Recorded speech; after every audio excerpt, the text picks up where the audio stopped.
Tyrese Haliburton dianggap oleh seluruh NBA sebagai pemain paling overrated musim ini.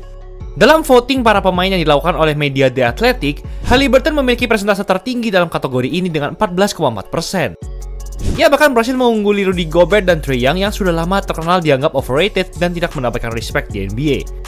Padahal, Haliburton bisa dibilang adalah pemain favorit semua orang. Dan ia telah meraih banyak sekali prestasi yang impresif seperti menjadi starting five All-Star, serta masuk timnas Avengers USA Olimpiade 2024 selama setahun terakhir. Ia juga berhasil bermain melebihi ekspektasi banyak orang semenjak bergabung bersama Indiana Pacers. Haliburton berhasil membuat dirinya sebagai seorang bintang dengan menjadi All-Star 2 musim beruntun. Musim lalu namanya juga masuk ke dalam All-NBA Team untuk pertama kalinya. Performa Haliburton selalu berkembang secara konsisten, dan dalam perjalanannya ia mampu memecah banyak sekali rekor.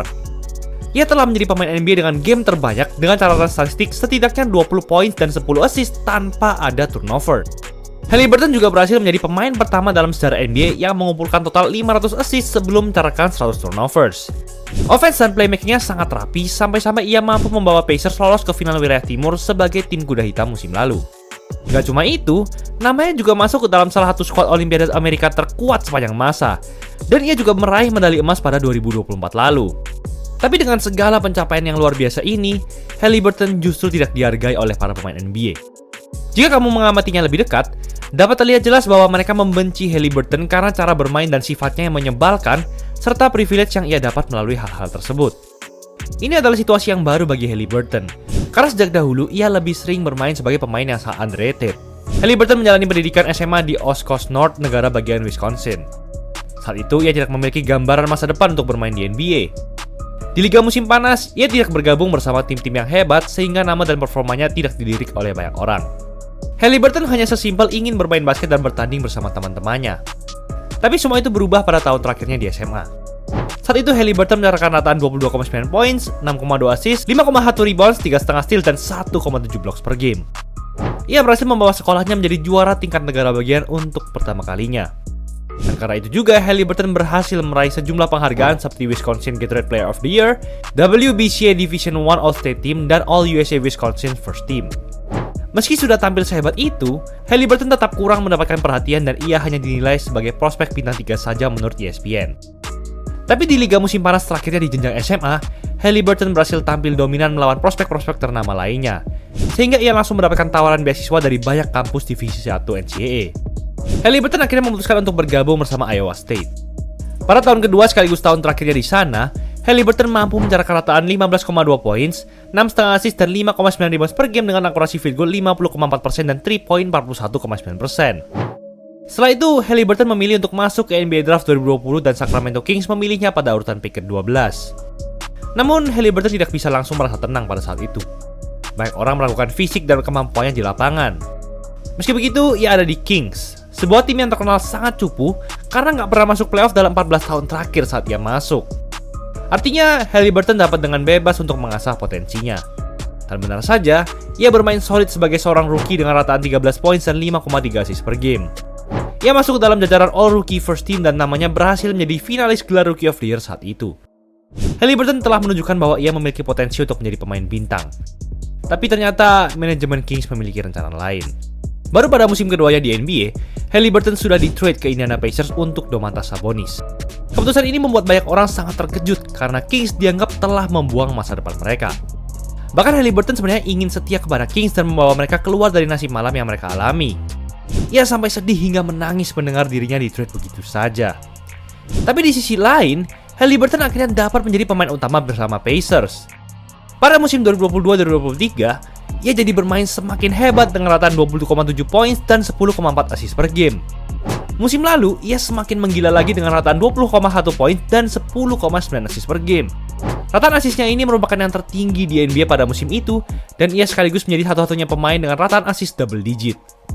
Tapi kehebatan Haliburton masih lebih banyak dari itu. Ia dan Pacers berhasil menjadi finalis NBA Cup. Namanya juga terpilih sebagai All-Star Starter pada musim itu. Bahkan Haliburton mendapatkan bonus $40 juta atau sekitar 688 miliar rupiah dalam kontraknya karena ia terpilih dalam All-NBA 13. Dan tentu saja yang paling hebat, Haliburton mampu memimpin Pacers tampil melebihi ekspektasi di playoff. Siapa sangka seorang pemain muda yang gak ada pengalaman playoff sama sekali berhasil membawa timnya sampai final wilayah timur. Apalagi ini adalah playoff pertama Pacers setelah 3 tahun absen. Karena semua kehebatan ini, Haliburton akhirnya menjadi idola banyak orang.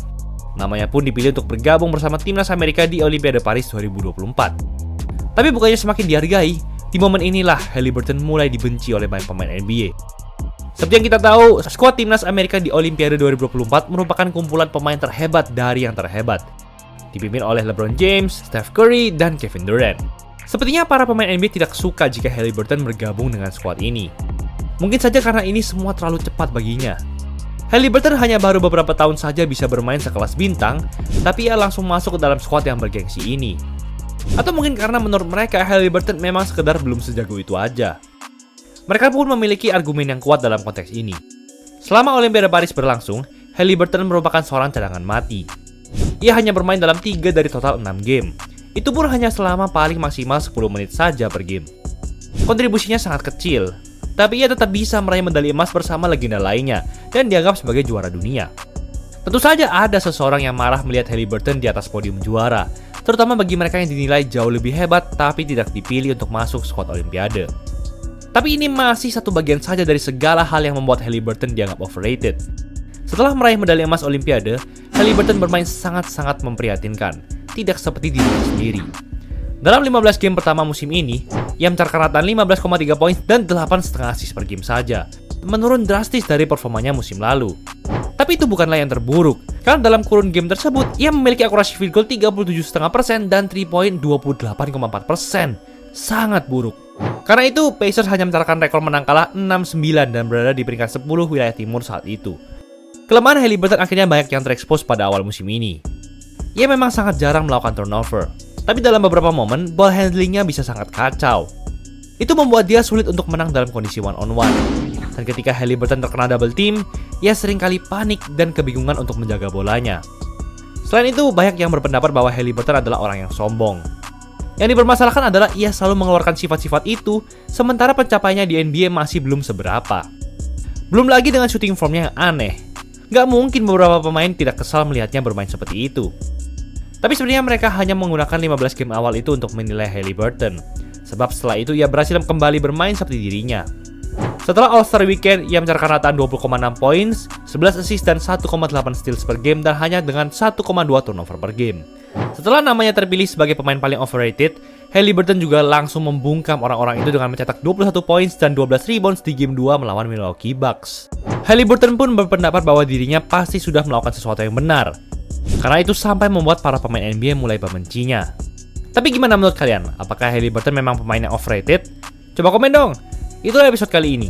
Mumpung masih ada promo lebaran custom jersey cuma 70.000 khusus bulan April, gas cek out aja di Easy Sportswear. Free design tanpa minimal order plus free voucher lagi. Jangan lupa like dan subscribe agar channel ini bisa berkembang dan menghasilkan video menarik lainnya. Thanks for watching, I'll see you in the next video.